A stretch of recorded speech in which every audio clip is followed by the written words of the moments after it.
Pak Jonci, selamat sore Pak. Ini minta tanggapannya sedikit Pak. Kan kebetulan Bapak dulu juga seorang aktivis nih waktu Bapak muda kan. Nah mungkin minta tanggapan dari Bapak, bagaimana sih menurut Bapak dengan adanya demo beberapa hari ini Pak. Bahkan di seluruh titik di Indonesia itu diadakan, memang menolak untuk banyak yang ditolak sih, banyak tuntutan mahasiswa.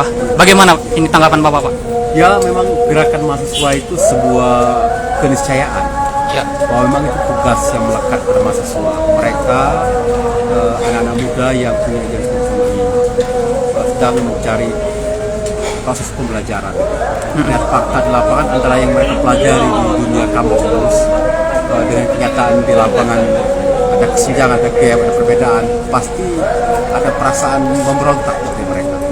Itu sudah menjadi dan saya kebetulan waktu mahasiswa itu bisa aktivis, aktif di berbagai organisasi baik intra maupun ekstra kampus yang kebetulan memang harus menyuarakan kepentingan rakyat.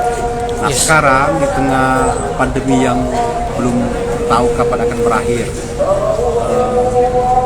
situasi kehidupan berbangsa bernegara mengalami dinamika yang luar biasa, perubahan yang luar biasa.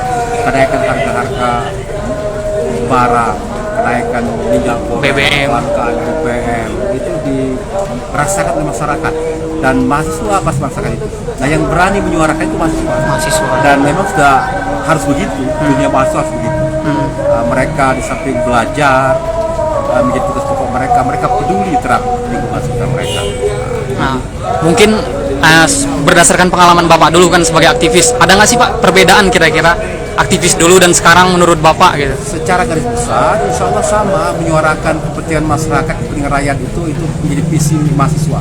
Tapi mungkin model gerakan ini yang berbeda. Dunia sekarang kan dengan kemajuan IT yang luar biasa, lebih masif medsosnya, lebih mudah sampai pesan-pesan mereka melalui media elektronik, melalui lebih cepat ke perkembangan IT yang luar biasa, melalui Facebook, melalui Instagram, melalui berbagai macam kecanggihan sekarang itu bedanya itu. Kalau zaman saya kan belum masuk media TV pun masih terbatas, TV tertentu yang ada pada waktu itu. Dan sekarang cepat online di mana-mana. Online di mana-mana. Media cetak kan, hanya itu media cetak, media TV itu.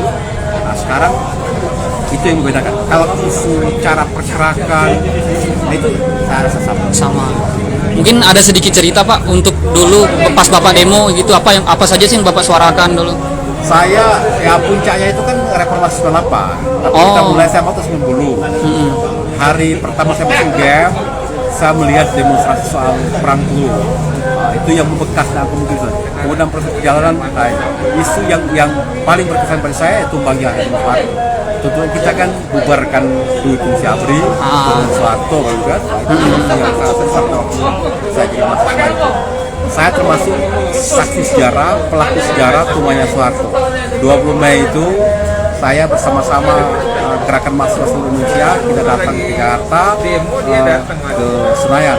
Kita menuju Senayan, ketemu dengan pimpinan DPR MPR pada waktu itu dan mengatakan bahwa Pak Harto harus turun, rakyat turun. Dan berhasil Pak ya. Terakhir Pak, pesan Bapak untuk anak-anak muda sekarang atau mahasiswa yang sedang demo Pak? Jaga idealisme mereka, jaga diri mereka, fokus pada perjuangan, jangan mudah terkontaminasi oleh friksi politik yang ada. Itu pesan saya. Insya Allah kalau mereka betul-betul pure perjuangan rakyat, Allah terlindungi. Oke siap. Terima kasih Pak Jonci atas waktunya Pak. Terima kasih Pak. Ya pemirsa tribunSumsel.com, adapun saat ini kita sedang ada di kantor Kecamatan Pendopo yang dimana memang saat ini sedang diadakan buka bersama ataupun bukan buka bersama pemirsa.